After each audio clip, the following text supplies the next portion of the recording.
Test paper 2024-25 সেটা হলো মধ্যশিক্ষা পর্ষদের যে টেস্ট পেপার দেওয়া হয় তার দ্বিতীয় সেটটা বা দ্বিতীয় স্কুলটা আমরা সলভ করছি। ভিডিওটা দেখো, পুঙ্খানুপুঙ্খভাবে সলভ করছি। অবশ্যই তোমরা আমার ভিডিওতে উপকৃত হবে।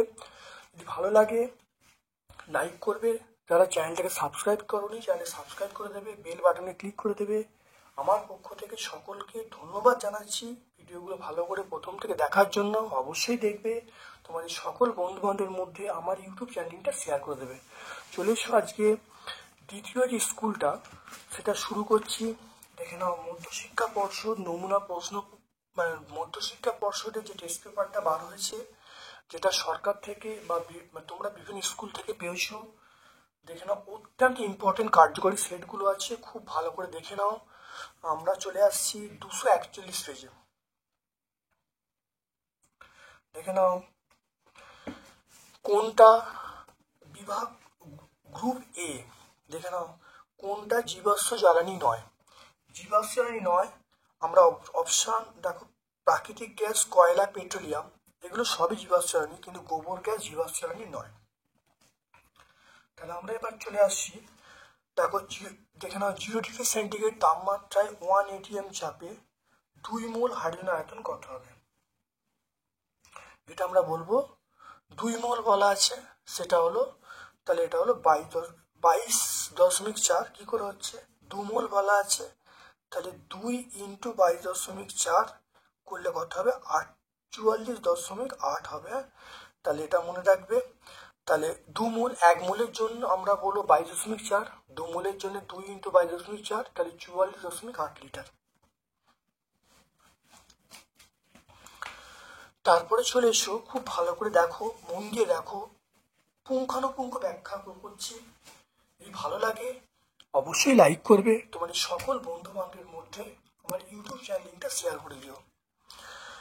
চলে এসো এসটিপিতে।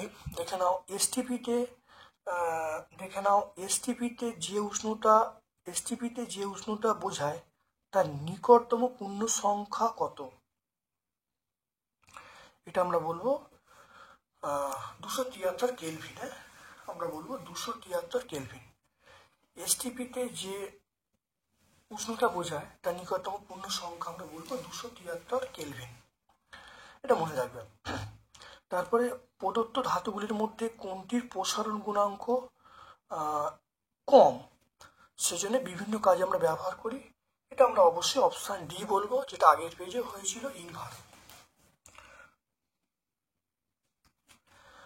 দন্ত চিকিৎসক মুখের মধ্যে দাঁত দেখতে কোন দর্পণ ব্যবহার করেন? আমরা বলবো অবতল দর্পণ ব্যবহার করেন।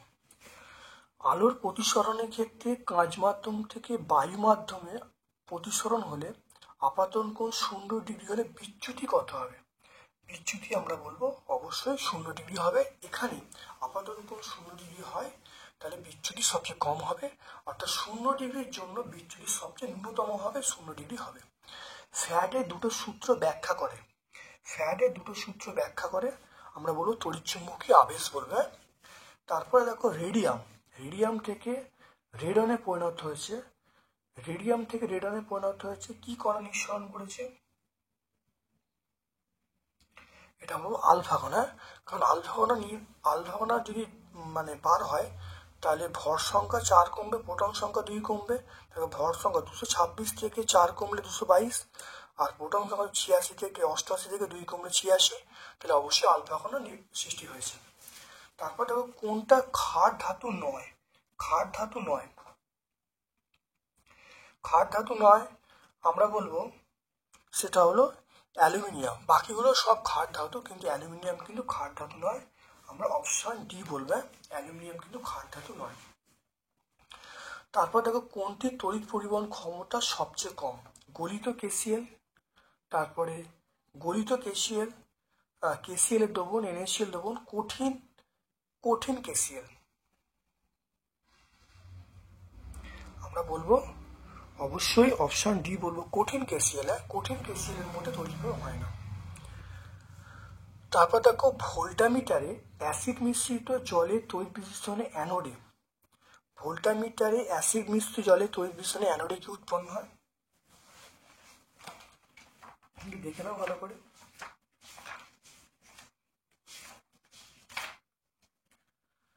দেখে নাও, আমরা বলবো অক্সিজেন গ্যাস। দেখতে পাচ্ছ ভোল্টামিটারে আমরা তড়িৎ বিশ্লেষণে অ্যানোডে কি অক্সিজেন গ্যাস উৎপন্ন হবে।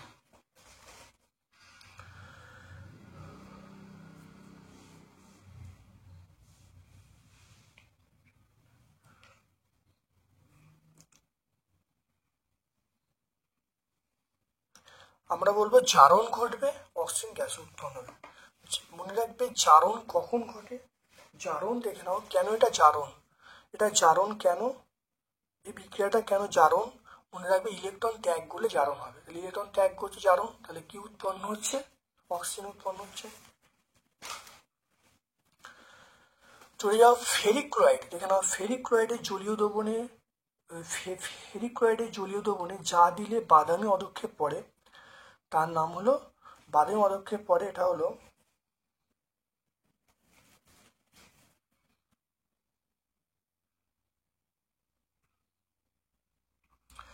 এটা আমরা অ্যামোনিয়ার দ্রবণ, অ্যামোনিয়ার দ্রবণ যোগ করলে। দেখো কোনটি ধাতু, কোন ধাতুটি ব্রোঞ্জ এবং কাঁচ সাথে উভয় বর্তমান? এটা আমরা তামা বলবো, তামা বলবো, অপশন সি বলবো তামা।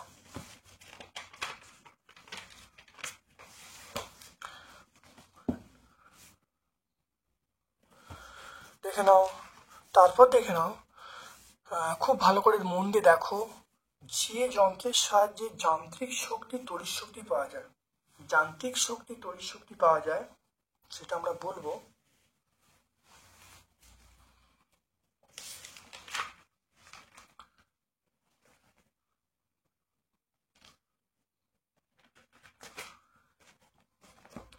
যান্ত্রিক শক্তি তড়িৎ শক্তি পাওয়া যায়,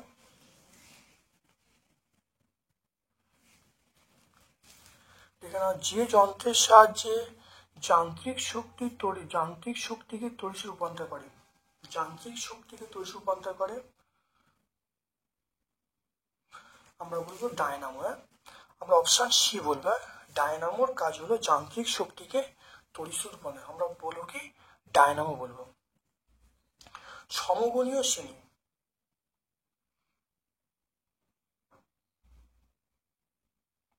সমগণীয় শ্রেণী, সমগণীয় শ্রেণীর মধ্যে যৌগগুলির আণবিক সংকেতের পার্থক্য হলো CH2, আমরা অপশন ডি বলবো।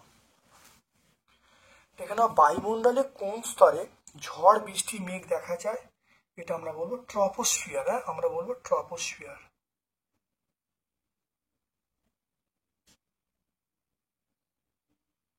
ট্রপোস্ফিয়ার। জীবস্থানের অতিরিক্ত দহনের কুপ্রভাব কি? এটা পৃথিবীর তাপমাত্রা বৃদ্ধি পাবে, তাহলে আমরা বলবো পৃথিবীর তাপমাত্রা বৃদ্ধি, তাহলে আমরা বলবো বিশ্ব উষ্ণায়ন।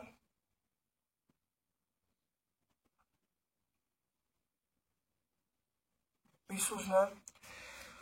তারপর দেখো অথবা প্রশ্ন, বাতাসে CO2 পরিমাণ কমানোর জন্য কয়লা প্রাকৃতিক গ্যাসের মধ্যে কোনটা বেশি উপযোগী? আমরা বলবো প্রাকৃতিক গ্যাস কিন্তু বেশি উপযোগী,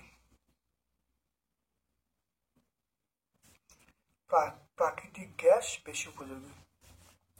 তারপর দেখো বাস্তব, দেখে নাও বাস্তব গ্যাস অণুগুলির মধ্যে সসীম আয়তন আছে, বাস্তব গ্যাস সসীম আয়তন আছে, এটা এটা আদর্শ গ্যাসের বিচ্যুতির কারণ। এটা সত্য, এটা অবশ্যই আমরা সত্য বলবো। তারপর চলে এসো আদর্শ, দেখে নাও আদর্শ গ্যাসের চাপ কত হলে আয়তন শূন্য হয়? আদর্শ গ্যাসের চাপ কত, গ্যাসের মানে কোন তাপমাত্রায়, এটা কোশ্চেনটা হওয়া উচিত ছিল কোন তাপমাত্রায়, কোশ্চেনটা হয়েছিল কোন তাপমাত্রায় গ্যাসের আয়তন শূন্য হয়, তার উত্তর হবে -273°C বা শূন্য দিয়ে, এটা কোশ্চেনটা হওয়া উচিত ছিল, কোশ্চেনটা একটু উল্টো আছে। তারপর দেখো কঠিন, দেখে নাও কঠিন, দেখে নাও কঠিন ব্লকের তাপ পরিবাহের হার দৈর্ঘ্যের সমানুপাতিক। কঠিন পদার্থের তাপ পরিবহনের হার দৈর্ঘ্যের সমানুপাতিক। এটা আমরা বলবো মিথ্যা বলবে, কারণ দেখে নাও সমীকরণ দিয়ে আমি ব্যাখ্যা করে দিচ্ছি 2.5 দেখে নাও।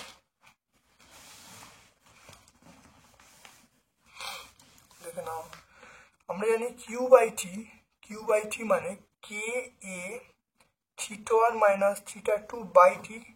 তাহলে তাপ পরিবহন দেখে নাও কিউ/টি সমান কে এ θ1 মাইনাস θ2 বাই টি।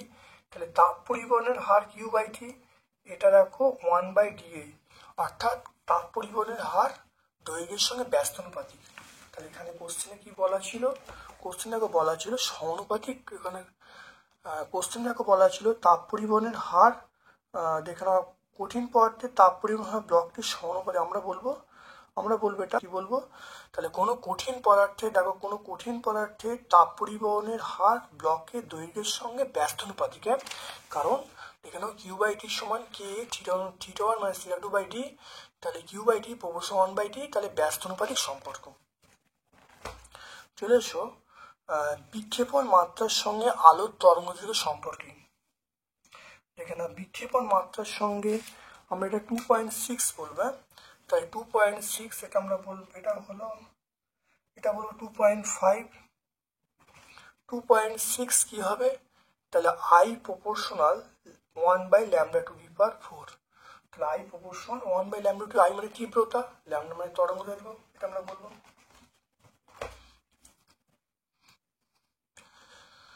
তারপর দেখে নাও,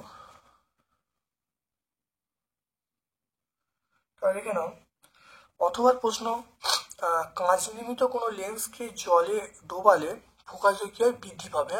অথবা প্রশ্ন আমরা কি বলবো? এটা বলবো বৃদ্ধি পাবে। এটা আমরা বলবো বৃদ্ধি পাবে।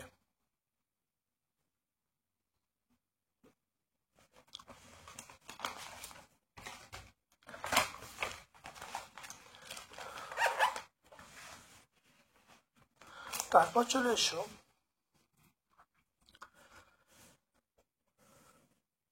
গোলীয় দর্পণের। দেখো গোলীয় দর্পণ,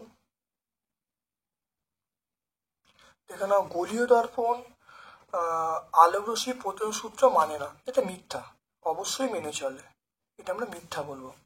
তড়িতাদানের সিজিএস ও এসআই এর মধ্যে সম্পর্ক, সিজিএস ও এসআই এর মধ্যে সম্পর্ক আমরা বলবো, সেটা দেখো 1 কুলম্ব সমান 3 × 10⁹ এটা বলবো ইএসইউ, আমরা বলবো ইএসইউ। তাহলে এটা ইএসইউ, তাহলে 1 কুলম্ব সমান 3 × 10⁹ ইএসইউ। বৈদ্যুতিক মোটরে আর্মেচারের প্রবাহমাত্রা অভিমুখ একবার পরিবর্তিত, আর আর্মেচার কতবার আবর্তন করবে? তাহলে বৈদ্যুতিক আর্মেচার প্রবাহমাত্রার অভিমুখ ঘুরে দিলে আর্মেচারটা একবার ঘুরবে। কতবার বলতে? একবার। বাড়ির ওয়ারিং কোন সমবায় করা হয়? এটা আমরা বলবো সমান্তরাল সমবায়, আমরা বলবো সমান্তরাল সমবায় করা হয়। তেজস্ক্রিয় ধাতব খনিতে কোন গ্যাস পাওয়া যায়? আমরা বলবো তেজস্ক্রিয় ধাতব খনিতে আমরা বলবো হিলিয়াম পাওয়া যায়। 4He2 বলবো। জলের চেয়ে হালকা ক্ষার ধাতু আমরা বলবো, এটা বলবো লিথিয়াম বলবো। জলের চেয়ে হালকা ক্ষার ধাতু আমরা লিথিয়াম বলবো। এলাই প্রথম পর্যায় সারণীকে ড্যাশ পর্যায় বলে? অতি হর্ষ পর্যায়, অতি হর্ষ পর্যায় বলে। মেন্ডেলিভের পর্যায়তে কটি পর্যায়, কটা শ্রেণী আছে? আমরা বলবো 7টা পর্যায় 8টা শ্রেণী। 7টা পর্যায় 8টা শ্রেণী, 7 8 মানে 7টা প্রথমটা পর্যায়, 7 8 7টা পর্যায় 8টা শ্রেণী। দুটি পরমাণু ইলেকট্রন গ্রহণ বর্জনের জন্য যে বন্ধন সৃষ্টি হয়, থাকে দুটি পরমাণুর মধ্যে ইলেকট্রন গ্রহণ বর্জনের মাধ্যমে যে বন্ধন সৃষ্টি হয়, তাকে কি বন্ধন বলে?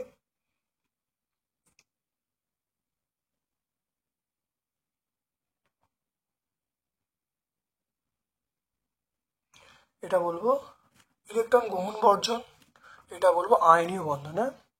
আমরা বলবো আয়নীয় বন্ধন। পিটি তড়িৎ দ্বারে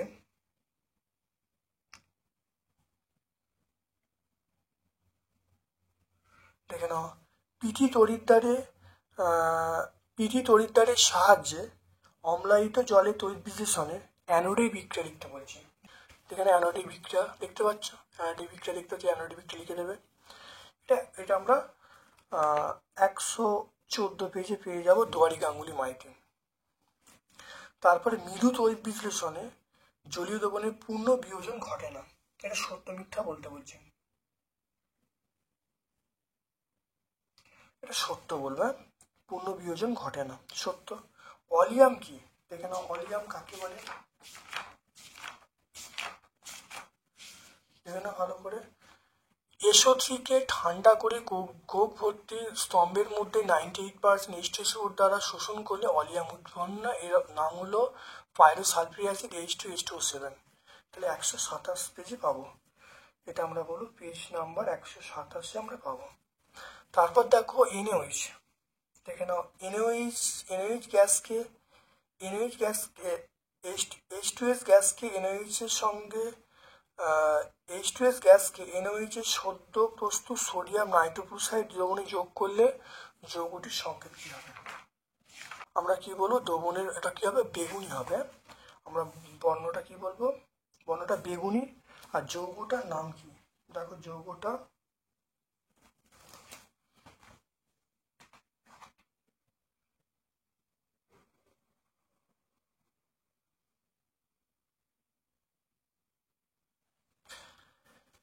যৌগটা একটা বিশাল বড় যৌগ আছে, এর অথবা আমরা বলবো সেটা হলো Na4FeCN5NOS। তাহলে যৌগটার সংকেত দেখে লিখলাম, সংকেত দেখো পেয়ে যাবে এটা। তো যৌগটার সংকেত হলো Na4FeCN5NOS। এটা বর্ণটা হয় বেগুনি, বেগুনি বর্ণের। তারপর দেখো ইউরিয়া রাসায়নিক নাম, ইউরিয়া রাসায়নিক নাম, ইউরিয়া রাসায়নিক নাম আমরা বলবো কার্বামাইড, এটা বলবো কার্বামাইড। ইউরিয়া রাসায়নিক নাম আমরা বলবো কার্বামাইড। অ্যালুমিনিয়ামের ব্যবহার আমরা বলবো বাসনপত্র তৈরিতে। ফ্লুরাইড যুক্ত একটি অ্যালুমিনিয়াম আকরিকের নাম কি? ফ্লুরাইড যুক্ত একটি অ্যালুমিনিয়াম আকরিকের নাম কি?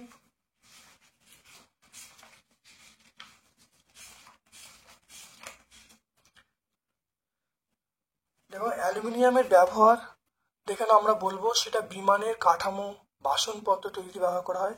পেজ নাম্বার 130 আমরা পেয়ে যাব। তারপর দেখো ফ্লুরাইড যুক্ত অ্যালুমিনিয়াম আকরিক, ফ্লুরাইড যুক্ত অ্যালুমিনিয়াম আকরিক আমরা কি বলবো, দেখো ক্রায়োলাইট বলবো। আমরা 131 পেয়ে যাবো ক্রায়োলাইট, এটা 131 পেজ আমরা পেয়ে যাবে। প্রোপানন, প্রোপাননের গঠন সংকেত,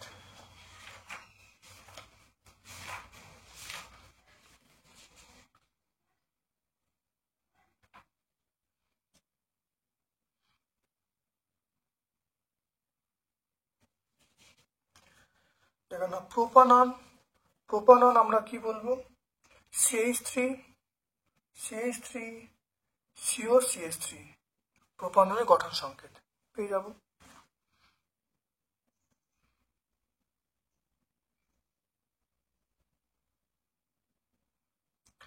তারপর দেখে নাও এই যে সমবায়ের গঠন সংখ্যা লিখতে বলছে অথবা প্রশ্নটা 2.20 এর উত্তরটা হবে, দেখে নাও CH3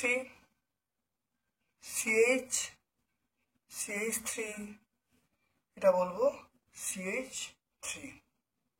তাহলে আমরা এরকম ভাবে লিখবো, দেখো CH3 দেখে নাও। তাহলে গঠন সংকেত আমরা এরকম ভাবে লিখবো, দেখে নাও ভালো করে, একটু ভেঙে দিলেই হয়ে যাবে। তারপর দেখে নাও ভোলার, দেখে নাও পরের প্রশ্ন দেখো ভোলা সর্বপ্রথম অজৈব যৌগ থেকে জৈব যৌগ তৈরি করেছে, তার নাম কি? তার নাম আমরা বলবো ইউরিয়া বলবো, নামটা হলো ইউরিয়া, ইউরিয়া বলবো। ইউরিয়া বলবো CONH2 হোল 2, তাহলে CONH2 হোল 2।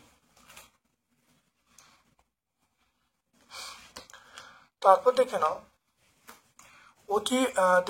অতি বেগুনি রশ্মির প্রভাবে ওজোন স্তর সৃষ্টি এবং ধ্বংসের উপযুক্ত রাসায়নিক বিক্রিয়া দিতে বলছে। এইটা বললে হবে। ওজোন স্তর উৎপাদন ওটাও বলতে পারি, বা আমরা যদি এইটা যদি বলি এটা বললে হবে। ওজোন উৎপাদন এবং বিয়োজন। 3 বা 4 পেজে যে কোনো একটা বললেই হবে। আমি পেজ নাম্বার 3 বলছি।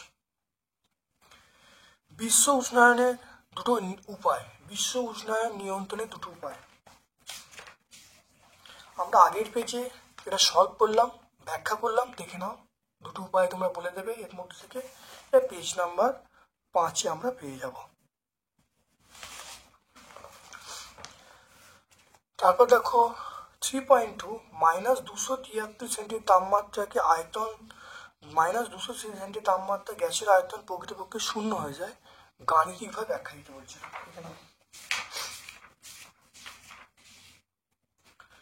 দেখে নাও এটা, দেখে নাও এটা ভালো করে। আমরা জানি VT সমান V0 1 + 273। এবার T এর জায়গায় -273 বসালেই দেখো আয়তন শূন্য হয়ে যাচ্ছে। তাহলে আমরা কি বলবো? আয়তন শূন্য হয়ে গেল। তাহলে আমরা প্রথমে এটা লিখবো VT সমান V0 1 + 200T/273। T এর জায়গায় -273 বসালে VT শূন্য হয়ে যাচ্ছে, তাহলে অ্যান্সার পেয়ে যাবো। তাহলে পেজ নাম্বার 13-এ পেয়ে যাবো। তারপর দেখো লেন্সের ক্ষমতা +2.5 D, ফোকাসের কত হবে? দেখে নাও 3.3।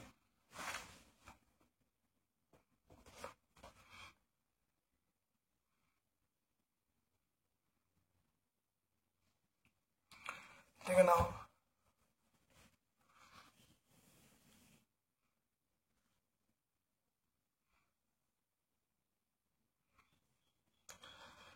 এটা আমরা F সমান কি বলবো? F সমান আমরা বলবো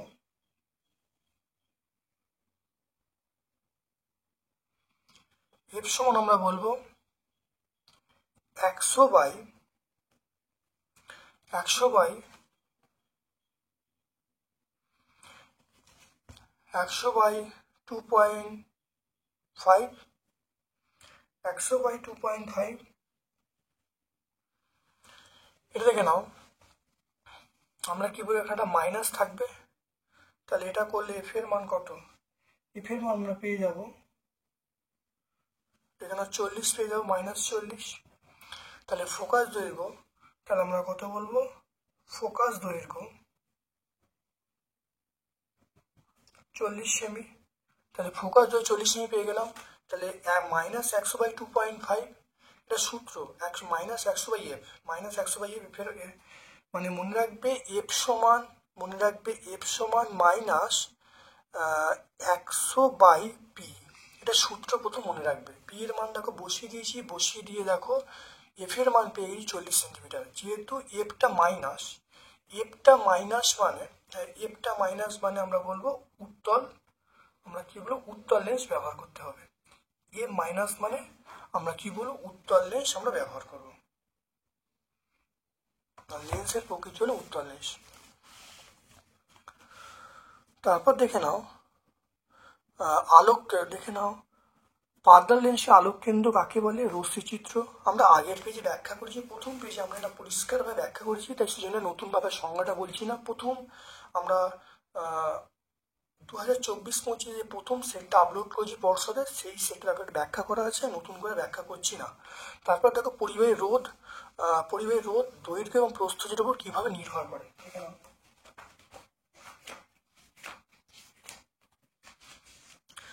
এবার দুটো পয়েন্ট তোমরা বলবে, দেখো R প্রপোর্শনাল 1/A, এই দুটো পয়েন্ট ব্যাখ্যা করলে উত্তর চলে আসবে। পেজ নাম্বার 66 আমরা বলবো।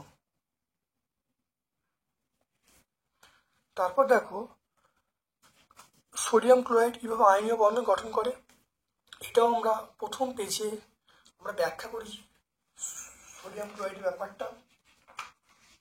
প্রথম মানে মাধ্যমিক পর্ষদের যে প্রথম পেজটা আছে সেই পেজে আমরা এই উত্তরটা ব্যাখ্যা করেছি। দেখে নেবে প্রথম পেজটা, মানে আমরা কন্টাই যে হাই স্কুলটা আছে প্রথম পেজে, তোমরা এই উত্তরটাই বলে দিয়েছি, তোমরা দেখে নেবে একটুখানি, প্রত্যেকটা ভিডিও তোমরা দেখবে। তারপর দেখো এবিসি 3টে মৌল যার পরমাণু ক্রমাঙ্ক বলা আছে, দেখে নাও এই উত্তরটা, দেখে নাও এবিসি 3টে পরমাণু ক্রমাঙ্ক Z-2, Z+1, বি হিলিয়াম ব্যতীত একটি নিষ্ক্রিয় মৌল, এ এবং সি কি ধরনের বন্ধন সৃষ্টি করবে, এবং এ এবং সি দ্বারা গঠিত যৌগের সংকেত কি হবে। খুব ইম্পর্টেন্ট প্রশ্ন, দেখে নাও এই উত্তর, দেখে নাও এখানে পেয়ে যাবে, দেখে নাও তোমরা উত্তরটা পেয়ে যাবে, পেজ নাম্বার দেখ এখানে উত্তরটা পেয়ে যাবে, তুমি ভালো করে দেখে নেবে, এই উত্তরটা তোমরা পেয়ে যাবে। এটা আমরা বলবো সহায়িকা 360 পেজে পাবো। 3.7 দেখো নাইট্রোজেন পরীক্ষাগারে প্রস্তুতি অ্যামোনিয়াম নাইট্রাইট গাঢ় জলীয় দ্রবণকে সরাসরি উত্তপ্ত করা হয় না কেন? উত্তপ্ত না করে নাইট্রোজেন পরীক্ষাগার প্রস্তুতিতে অ্যামোনিয়াম নাইট্রাইটকে গাঢ় জলীয় দ্রবণকে সরাসরি উত্তপ্ত না করে সম আণবিক অনুপাতে মিশ্রিত অ্যামোনিয়াম ক্লোরাইড এবং সোডিয়াম নাইট্রাইট মিশ্রণে গাঢ় জলীয় দ্রবণকে উত্তপ্ত করা হয় কেন? সমীকরণ দিতে বলছে।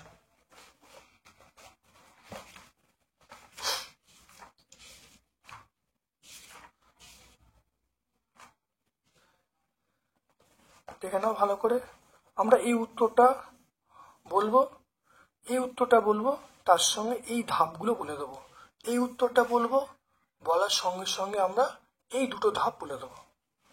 124 পেজে আমরা পেয়ে যাব, এটা কত পাবো? 124 পেজে। H2S এর সংস্পর্শে রৌপ্য মুদ্রা তৈলচিত্র খোলা বাতাসে রাখলে কালো হয়ে যায় কেন? কি ব্যবহার করলে পুনরায় আগের অবস্থায় ফিরে আসবে? দেখে নাও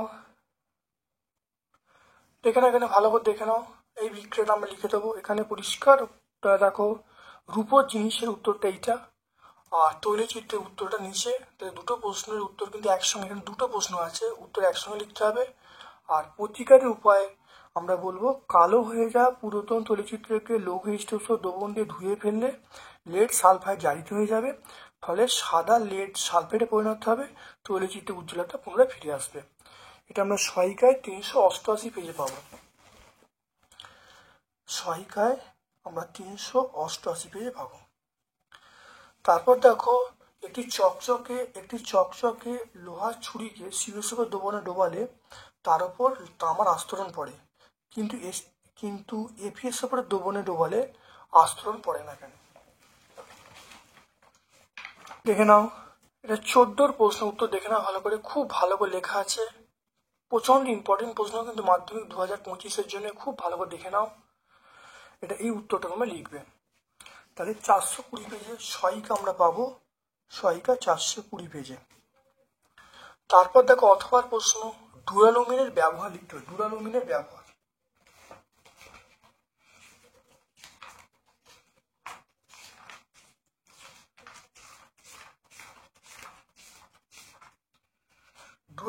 ব্যবহার, দেখে নাও।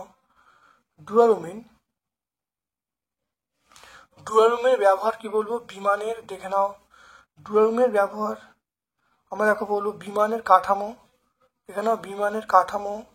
তারপরে দেখো মোটর গাড়ির বিভিন্ন অংশ ব্যবহার করা হয়। এটা 130 পেজ আমরা বলবো। রেকটিফাইড স্পিড কাকে বলে? কিভাবে পানের অযোগ্য করা হয়?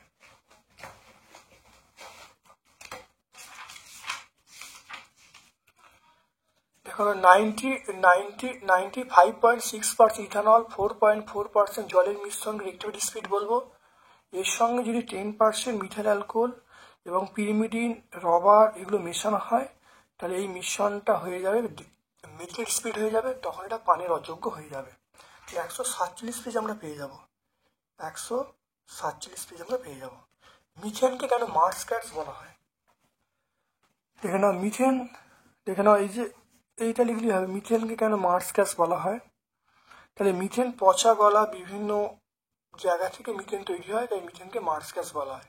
এখান থেকে পরিষ্কার দেখে বুঝতে পারবে, এই উত্তরটা লিখলেই পেয়ে যাবে। Page number 463।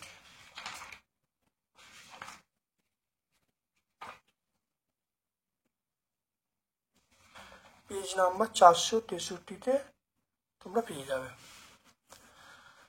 তারপর দেখো বয়েল সূত্র, চার্ল সূত্র, অ্যাভোগাড্রোর সূত্রের উপর ভিত্তি করে আদর্শ সমীকরণটা প্রতিষ্ঠা করতে। বয়েল সূত্র, চার্ল সূত্র, অ্যাভোগাড্রোর সূত্রে প্রতিষ্ঠা করে আদর্শকারী সমীকরণ প্রতিষ্ঠা করতে বলছে। এটা মাধ্যমিক 2025-এর অত্যন্ত ইম্পর্টেন্ট প্রশ্ন। খুব ভালো করে প্র্যাকটিস করবে, পরীক্ষা কিন্তু পড়বে। অর্থাৎ এই প্রশ্নের উত্তরটা দেখে নাও। দেখো এইখান থেকে শুরু করবে, তোমরা শেষ করবে এইখান পর্যন্ত শেষ করে দেবে। দেখে নাও, এখানে চার্ল সূত্র, বয়েল সূত্র, অ্যাভোগাড্রো সূত্রের তিনটে সূত্র নিয়ে পিভি এনআরটি সমীকরণ প্রতিষ্ঠা করা হয়েছে। Page number 17।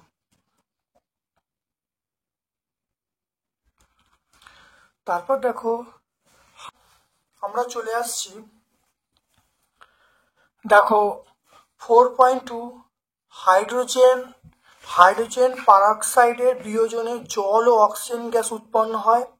6.8 গ্রাম হাইড্রোজেন পারঅক্সাইড সম্পূর্ণ বিয়োজনে যে পরিমাণ অক্সিজেন উৎপন্ন হয় তার ভর এবং এসটিপিতে তার আয়তন নির্ণয় করতে বলছে। দেখে নাও, খুব ভালো করে দেখে নাও। দেখো হাইড্রোজেন পারঅক্সাইড বিয়োজিত হয়ে জল ও অক্সিজেন উৎপন্ন করছে। তাহলে হাইড্রোজেন পারঅক্সাইডের আণবিক ভর আমরা কত বলবো? দেখো 68 গ্রাম বলবো। কিভাবে হয়েছে পরে দেখতে দিয়েছি, 32 গ্রাম, ওটা ওটু আমি পাবো। তাহলে দেখে নাও 68 গ্রাম হাইড্রোজেন পারঅক্সাইড থেকে অক্সিজেন উৎপন্ন হয় 32 গ্রাম, একে কত? আর দেখো কোশ্চেনে বলা আছে 6.8 গ্রাম। তাহলে 6.8 গ্রাম করে দেখো পেয়ে যাচ্ছি কত, দেখে নাও। সম্পূর্ণ ক্যালকুলেশন করে উত্তর পাচ্ছি 3.2 গ্রাম। তাহলে আমরা কি বলবো? তাহলে অ্যান্সার একটা পার্টি উত্তর হয়ে গেল 3.2 গ্রাম। এরপর দেখো আবার দেখো বলেছে এর কত লিটারে বার, এসটিপিতে এই যে এত গ্রাম সমান কত লিটার বার করতে বলেছে। দেখে নাও, তাহলে এখানে পেয়ে দেখো 68 গ্রাম H2O2, 68 গ্রাম H2O2 থেকে অক্সিজেন পাওয়া যায় কত? 22.4 লিটার, একে কত? আর 6.8 গ্রামে করে ক্যালকুলেশন করে পেয়ে গেলাম দেখো 2.24 লিটার। অর্থাৎ এসটিপিতে অক্সিজেন আয়তন কত হবে? 2.24 লিটার। বুঝতে পারলে? তাহলে হয়ে গেল এটা।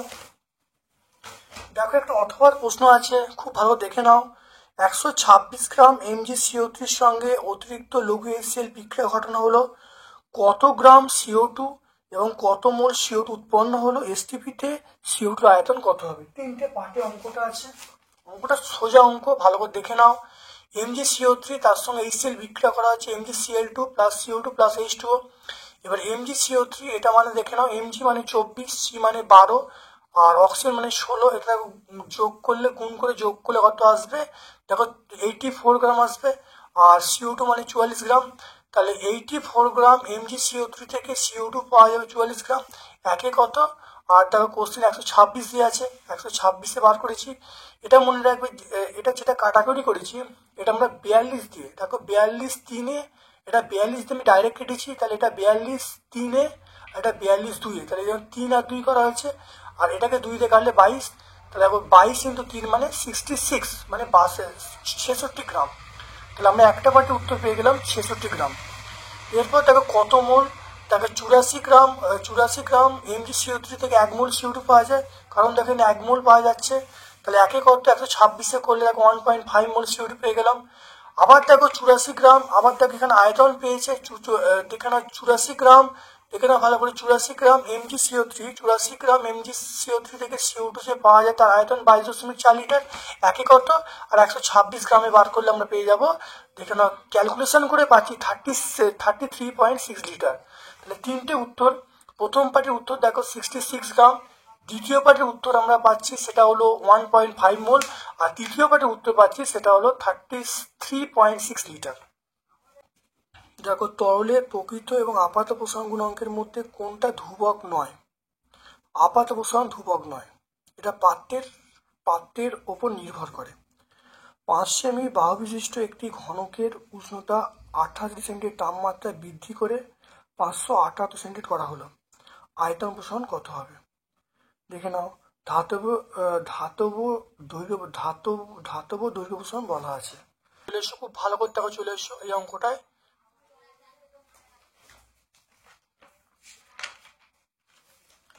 দেখো ঘনক বলা আছে, ঘনকের বাহু দেওয়া আছে, ঘনকের বাহু থেকে আয়তন বার করার জন্য বাহু কিউব, তাহলে 5 সেন্টিমিটার বাহু, তাহলে 5-এর কিউব করেছি, 5-এর কিউব করলে 125 সেমি কিউব। তাপমাত্রা দেখো অন্তিম তাপমাত্রা কত, T2 - T1, অন্তিম তাপমাত্রা 578, তা থেকে দেখো প্রাথমিক তাপমাত্রা 28, তাহলে 578 থেকে 28 বাদ দিলে 550।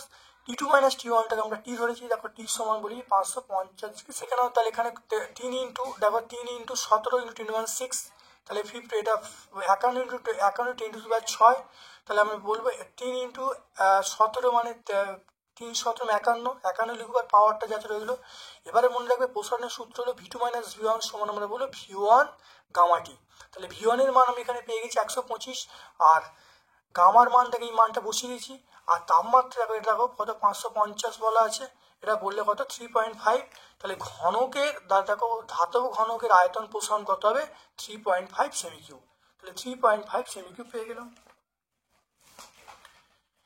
এরপরে দেখে নাও আমরা চলে আসছি এই অঙ্কটার ক্ষেত্রে, ভালো দেখে নাও এরপর আমরা চলে আসছি এই অঙ্কটায়, বিয়েরটা দেখো একটা অথবা প্রশ্ন আছে, একটি ধাতব দণ্ডের দৈর্ঘ্য প্রস্থ হচ্ছে দ্বিগুণ করা হলো, দৈর্ঘ্য দ্বিগুণ করা হলো, প্রস্থ হচ্ছে দ্বিগুণ করা হলো, তাহলে তাপ পরিবহন হারের কি পরিবর্তন হবে? দেখে না অথবা প্রশ্ন, এ θ1 - θ2 বাই, এটা আমরা যদি বলি θ2 - θ1 তাও হবে, আমি এখানে θ1 - θ2 লিখেছি, কোনো অসুবিধা নেই, কেউ যদি θ2 - θ1 লিখে তাও কিন্তু হবে, বাই ডি। এবারে কি বলা আছে দেখে নাও, বলা আছে যে প্রস্থ হচ্ছে দ্বিগুণ, দৈর্ঘ্য এবং প্রস্থ হচ্ছে দ্বিগুণ করা হয়েছে, তাহলে দেখে নাও, তাহলে কিউ বাই টি, এটা যে পরিবর্তন, এটা পরিবর্তন ড্যাশ দিয়েছি, তাহলে কে প্রস্থ হচ্ছে দ্বিগুণ করা হলো, দৈর্ঘ্য দ্বিগুণ করা হলো, দুটোই দ্বিগুণ করা হলো, তাহলে করলে কি হবে, তাহলে কিউ বাই টি এটা একই থাকবে, তাহলে কোনো পরিবর্তন ঘটবে না, কারণ দেখো কোশ্চেনটা পড়তে হবে, দৈর্ঘ্য প্রস্থ হচ্ছে দ্বিগুণ করা হলো, তাহলে দৈর্ঘ্যকে দেখে নাও, যদি আমি দৈর্ঘ্যকে দ্বিগুণ করে 2D হবে, প্রস্থ হচ্ছে দ্বিগুণ করে 2A হবে, তাহলে 2 কেটে গেল, তাহলে আগের সমীকরণে চলে এলো, আগের সমীকরণ কিউ বাই টি, তাহলে কিউ বাই টি ড্যাশ এটা পরিবর্তিত তাপ পরিবহনের হার, এটা আগে তাপ পরিবহনের হার, দুটো সমান হয়ে গেল, তাহলে তাপ পরিবহনে কোনো পরিবর্তন ঘটবে না।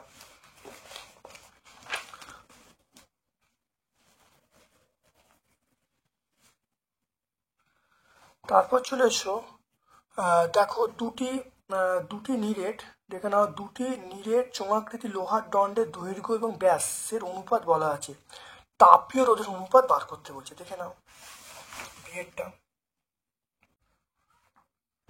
দেখো না আমরা জানি তাপীয় রোধের সমীকরণ RT = D/K, তাহলে প্রথম চোঙের ক্ষেত্রে আমরা কি বলবো, তাহলে RT1 এটা D1/A KA1, তাহলে এ মানে ক্ষেত্রফল, তারের ক্ষেত্রফল πr², তাহলে প্রথম ক্ষেত্রে আমরা বললাম এখানে ব্যাসার্ধ হলো R1 বলবো, দ্বিতীয় ক্ষেত্রে আমরা ঠিক বার করে নিলাম কি বলতো, তাহলে প্রথম ক্ষেত্রে তাপীয় রোধের সমীকরণ পেয়ে গেলাম D1/K × πr1², দ্বিতীয় যে চোঙের ক্ষেত্রে আমরা বলবো সেটা হলো আমরা RT2, এটা বলবো D2/K πr2²। এবার আমরা কি করলাম, এইটা 1 নম্বর, এটা 2 নম্বর, তাহলে এটা বাই এটা করলাম, বাম পক্ষ সমান ডান পক্ষ, তাহলে RT1 = RT2 সমান আমরা বলবো D1/D2 ইন্টু, এটা উল্টে যাবে, তাহলে R2/R1 তাহলে স্কোয়ার, আর R2/R1 হোল স্কোয়ার হয়ে গেল। এবার দেখো দৈর্ঘ্যের অনুপাত বলা হয় 2:1, আর মনে রাখবে ব্যাসের অনুপাত মানে মনে রাখবে ব্যাসার্ধের অনুপাত, তাহলে R1/R2 দেখো 1:2 বলা আছে, তাহলে 1/2 বলা আছে, তাহলে উল্টে দিলে তাহলে R2/R1 কত হবে, 2/1 হবে, তাহলে R2/R1 2/1 পেয়ে গেলাম।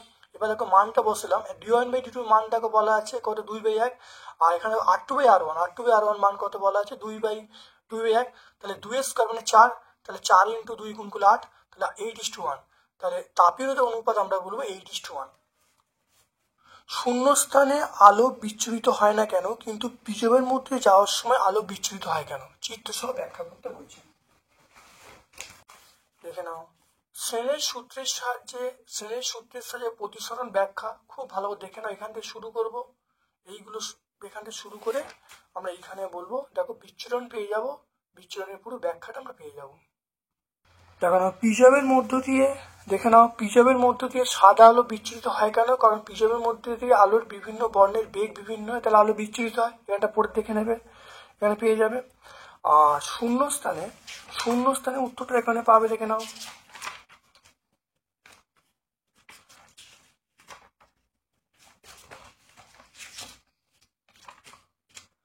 শূন্যস্থানে যেহেতু সব আলোর বেগ সমান, তাহলে সেটা বিচ্ছুরিত হয় না। শূন্যস্থানে সব আলোর বেগ সমান, তাই আলো বিচ্ছুরিত হয় না।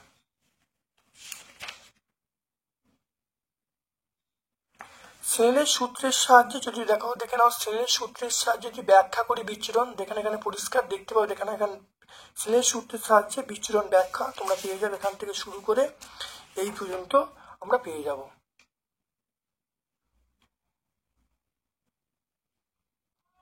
একটি বস্তুর দৈর্ঘ্য 5 সেন্টিমিটার, এটিকে 20 সেন্টিমিটার ফোকাস দৈর্ঘ্য সম্পন্ন অবতল দর্পণের সামনে 10 সেমি সামনে রাখলে 10 সেমি দৈর্ঘ্যের প্রতিবিম্ব গঠিত হয়। প্রতিবিম্বের বিবর্তন কত, গঠিত প্রতিবিম্বের প্রকৃতি কেমন হবে এবং প্রতিবিম্ব দূরত্ব কি হবে? এটা মনে রাখবে। প্রতিবিম্বের বিবর্তনের সূত্র আমরা বলবো প্রতিবিম্বের দৈর্ঘ্য বাই বস্তু দৈর্ঘ্য সমান প্রতিবিম্বের দূরত্ব বাই বস্তু দূরত্ব। তাহলে দেখো প্রতিবিম্বের দৈর্ঘ্য দেখো 10 বলা আছে, বা বস্তু 5 বলা আছে, 10/5 মানে 2, তাহলে প্রতিবিম্বের বিবর্তন আমি পেয়ে গেলাম 2 পেয়ে গেলাম। এরপর দেখো বলা আছে বস্তুর দূরত্ব দেখো 10 সেন্টিমিটার বলা আছে, তাই 10-এর সঙ্গে 2 গুণ করলে কত হয়? 20, তাহলে প্রতিবিম্ব দূরত্ব পেয়ে যাবো 20। যেহেতু এটা প্রতিবিম্বটা প্লাস বলছে, এটা হলো দেখো প্রতিবিম্ব বলছে প্লাস এবং 20, দেখো বস্তু 10 ছিল, তাহলে হয়ে গেল কত? 20, তাহলে বিবর্তন হচ্ছে, তাহলে প্রতিবিম্বটা বিবর্তিত হবে, অসৎ হবে, সমশীর্ষ হবে। তাহলে প্রতিবিম্ব বিবর্তিত, অসৎ এবং সমশীর্ষ হবে।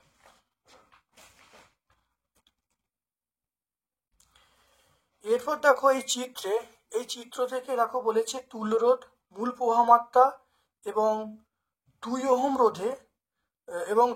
রোধে প্রতি সেকেন্ডে কত তাপ উৎপন্ন হবে। তুল্যরোধ, মূল প্রবাহমাত্রা এবং 2 ওহম রোধের মধ্যে প্রতি সেকেন্ডে উৎপন্ন তাপ কত বার করতে বলেছে। দেখে নাও, যেহেতু এই দুটো রোধ দেখে নাও শ্রেণী সমবায় আছে, তাহলে 2 এবং 6 যোগ করলে 8, তাহলে তুল্যরোধ কত হবে? 6 + 2 মানে 8। এবারে দেখো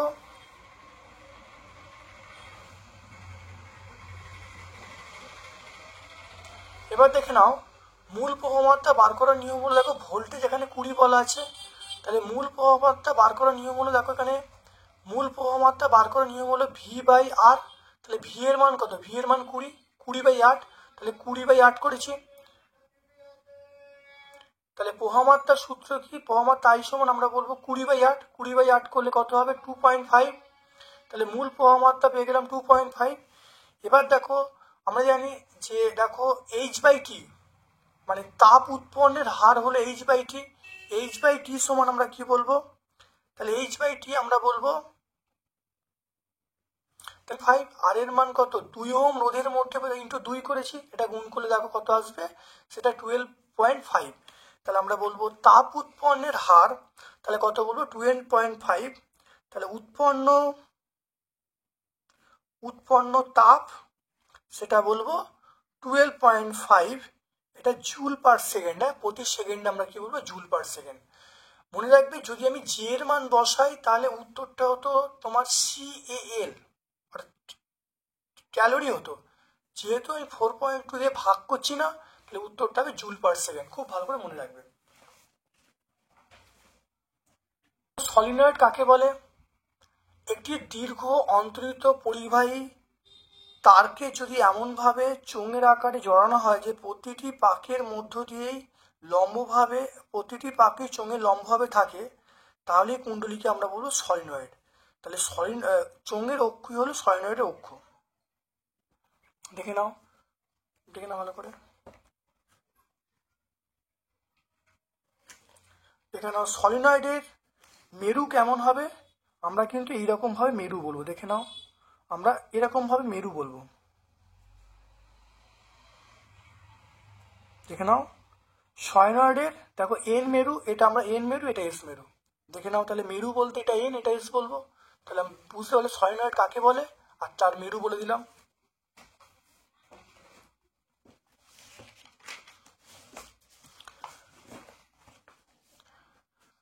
তারপর দেখে নাও কোনো তেজস্ক্রিয় মৌল থেকে আলফা কণা নির্গমনের জন্য নতুন মৌল সৃষ্টি হয়, কিন্তু গামা কণা নির্গমনে কোনো নতুন মৌল সৃষ্টি হয় না কেন?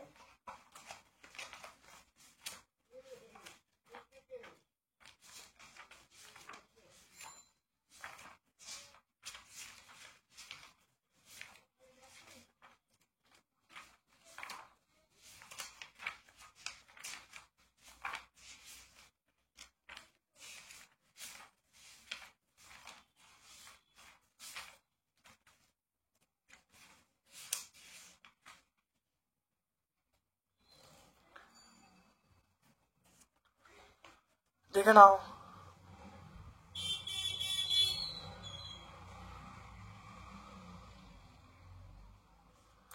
দেখো আলফা কণা নির্গমনের জন্য দেখো ভর সংখ্যা 4 কমছে, প্রোটন সংখ্যা 2 কমছে। বিটা কণা যখন নির্গমন হয় তখন ভর সংখ্যা একই থাকছে, প্রোটন সংখ্যা বাড়ছে। কিন্তু গামা কণা যখন নিশ্চিত হয় তখন কিন্তু দেখো সেটা কোনো চেঞ্জ হচ্ছে না, কারণ যখন কোনো তেজস্ক্রিয় পরমাণু থেকে আলফা বিটা কণা নিশ্চিত হয় তখন অপত্য যে নিউক্লিয়াস উত্তেজিত অবস্থাকে, এই উত্তেজিত অবস্থা তার অতিরিক্ত গামা রশ্মি নির্গমন করে প্রাথমিক অবস্থায় ভূমিস্তরে ফিরে আসে। দেখতে পেলে? আমরা এইটুকু বললেই অ্যান্সার চলে আসবে। পেজ নাম্বার 87-তে আমরা পেয়ে যাব। Page number 87। তারপর দেখো এ বি সি ডি, এটা মৌল পরমাণু ক্রমাঙ্ক বলা আছে 3, 9, 11, 19। কোনটা কোথায় অবস্থান করছে, কার আণবিক শক্তি বেশি, কার ব্যাসার্ধ কম, কার বিজারণ ক্ষমতা বেশি, কোনটা তড়িৎ সবচেয়ে বেশি, এগুলো সব বলতে বলছে।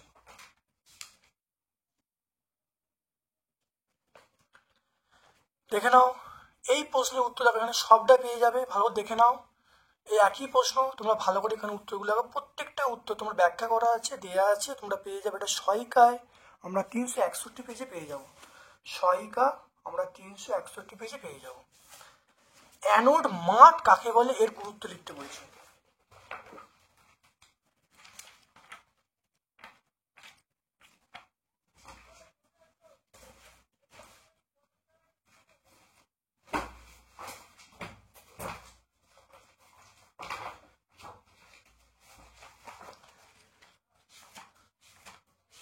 এখানে অ্যানোড মাঠ কাকে বলে, মানে কপারের তড়িৎ পরিশোধনের সময় যে অশুদ্ধি পাওয়া যায় সেগুলি অ্যানোড মাঠ। এগুলো অত্যন্ত মূল্যবান, অর্থাৎ মূল্যবান ধাতু পাওয়া যায়। তাহলে অ্যানোড মাঠের মাধ্যমে আমরা মূল্যবান ধাতু পাই। এটা আমরা পেজ নাম্বার 116 পাবো।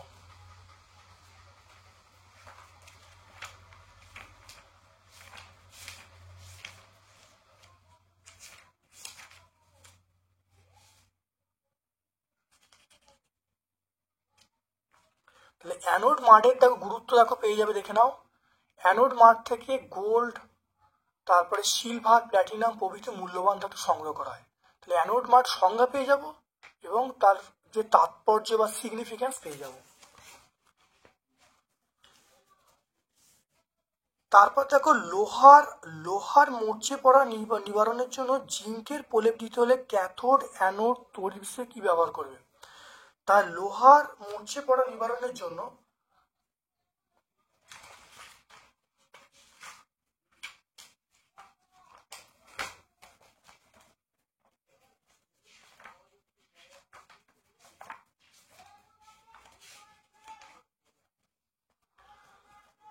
দেখে নাও, লোহার মরচে পড়া নিবারণের জন্য লোহার পাত্রকে আমরা ক্যাথোড আর জিঙ্কের প্রলেপটাকে আমরা অ্যানোড। লোহার পাত্রকে আমরা বলবো ক্যাথোড, জিঙ্কের প্রলেপটা জিঙ্কটা অ্যানোড। আর তড়িৎ বিশ্লেষক হিসাবে আমরা কি ব্যবহার করব? হিসাবে আমরা ব্যবহার করব জিঙ্ক সালফেট। তাহলে জিঙ্ক সালফেট আমরা ব্যবহার করবো। তাহলে তড়িৎ বিশ্লেষক আমরা ব্যবহার করবো জিঙ্ক সালফেট। তারপর দেখো অ্যামোনিয়াম ক্লোরাইডের জলীয় দ্রবণে অ্যামোনিয়া চালনা করলে কি উৎপন্ন হবে সমীর সমীকরণ দিতে বলছে, আর তরল অ্যামোনিয়ার ব্যবহার লিখতে বলছে।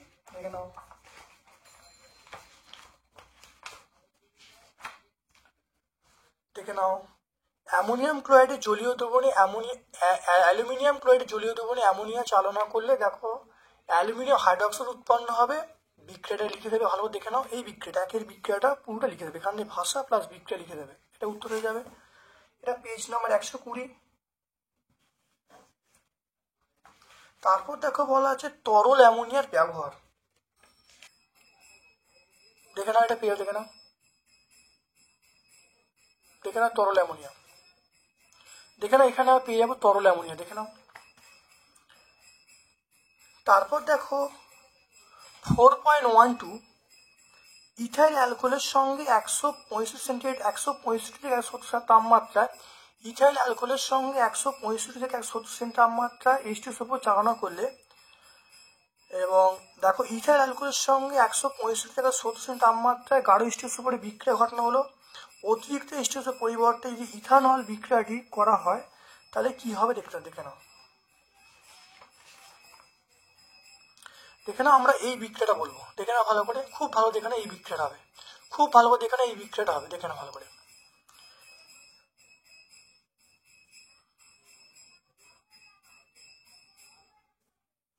তাহলে আমরা দেখো এই বিক্রিয়াটা বলবো, খুব ভালো দেখে নাও এই বিক্রিয়াটা হবে। তাহলে পেজ নাম্বার 147, দেখে নাও ভালো করে। CH3HAO এটা আমরা CH3HAO আণবিক সংকেত বিশিষ্ট দুটি যৌগের নাম বলতে বলছে, ওই যৌগের ইউপ্যাক নাম বলতে বলছে, আর এদের মধ্যে কি ধরনের সমবয়বতা দেখা যায়।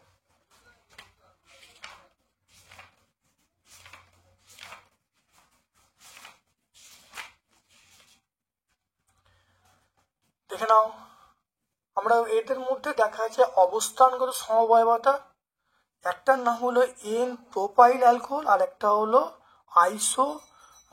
আইসোপ্রোপাইল অ্যালকোহল, একটা হলো এন প্রোপাইল অ্যালকোহল আর একটা হলো আইসোপ্রোপাইল অ্যালকোহল, পেয়ে যাবো দেখতে পেলে। এটা এদের মধ্যে দেখা যায় অবস্থান ঘটিত সমবয়ব, অবস্থান ঘটিত সমবয়ব আমরা দেখতে পাই। তাহলে আজকে আমরা এই পেজটা 2 নম্বর পেজটা সম্পূর্ণ সলভ করলাম। ভিডিওটা কেমন লাগলো কমেন্ট সেকশনে কমেন্ট করবে, ভালো নেই সাবস্ক্রাইব করে দেবে, বেল বাটন ক্লিক করে দেবে। আমার পক্ষ থেকে সকলকে ধন্যবাদ এবং শুভকামনা জানাচ্ছি।